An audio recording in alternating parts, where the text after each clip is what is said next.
Hello everyone, I'm Sylvette Gunigunda of Simeo Inotech. I, together with Ms. Shibao Tomoko, Dr. Yoshiyuki Nagata, and Mr. Hironiro Ozawa, visited Togudon Village in August 2011 to talk with the women of the Moyog Family Literacy Project that was implemented by the Kadazan Dusun Language Foundation from 2006 to 2008. So 3 years after the project concluded, we, the Hope Monitoring Team, visited the women to find out basically how they were doing and how the project changed their lives. But before I share with you the key insights I gained from the visit, let me just give you a little contextual background of Togudon Village. Residents of this village belong to the Kadazan Dusun indigenous group, which is the largest ethnic group in Sabah, Malaysia.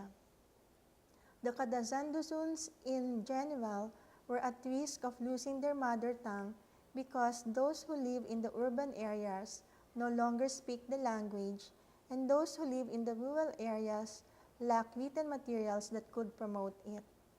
Togudon Village is a rural community located in the Upper Moyog, Penampang District. It is easily accessible from the town proper of Penampang via a concrete paved main highway. Some houses in Togudon have been built along the main road, but there were still some houses located deep in the forest. Distance between houses is far from each other. There is no electricity in the village, and so the residents rely on diesel-run generators for electricity. The main industry of the village was growing shiitake mushroom. There is a community learning center which is run by an NGO and a public primary school in Togudon.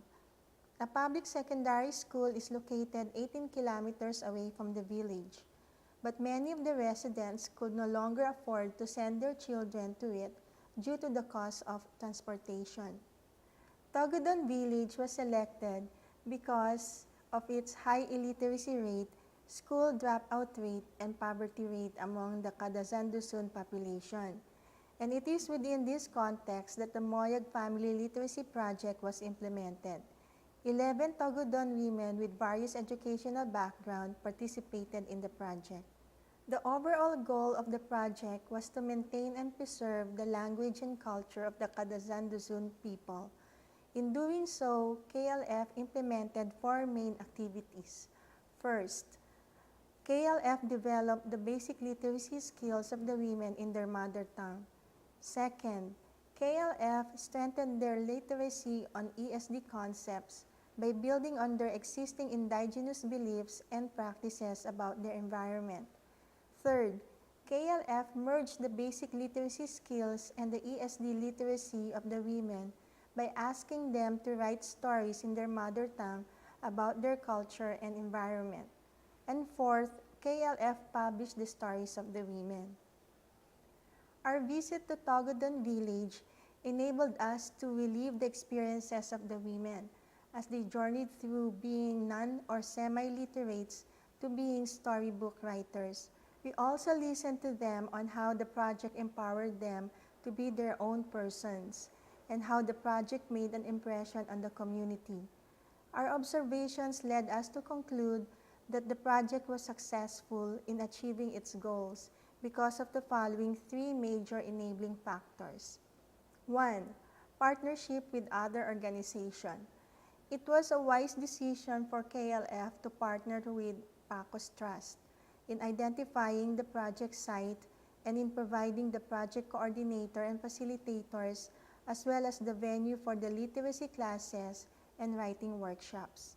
Pacos Trust, which is also an NGO, has been working with indigenous communities in Sabah since the 1980s. They have already established relationships with these communities, and so their involvement with the project made the implementation possible. KLF also assigned the staff of Pacos Trust to be the project coordinator and facilitators because they speak the Kadazan Dusun language. They also live in Togudon Village, thus making the women comfortable with them since they belong to one community. 2. building on existing indigenous beliefs and practices.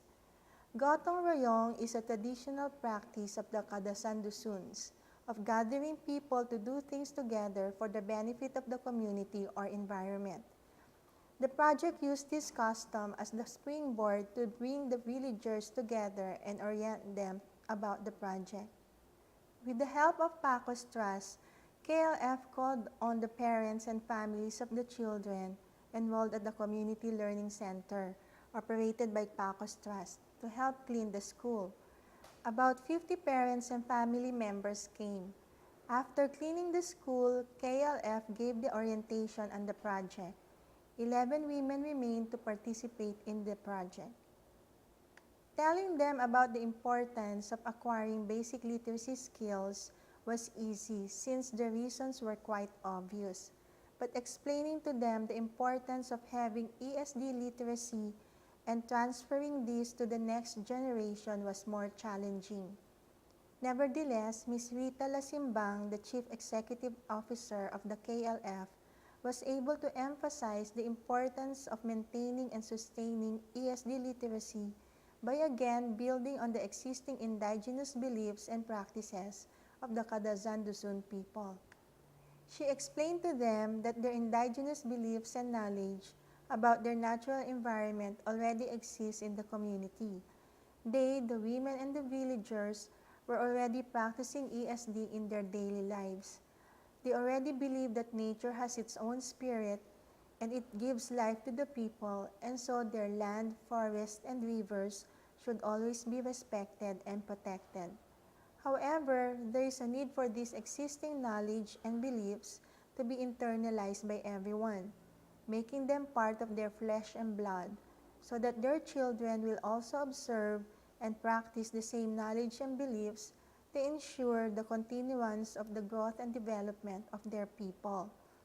It is the responsibility of the present generation to safeguard its culture and environment for future generations to enjoy.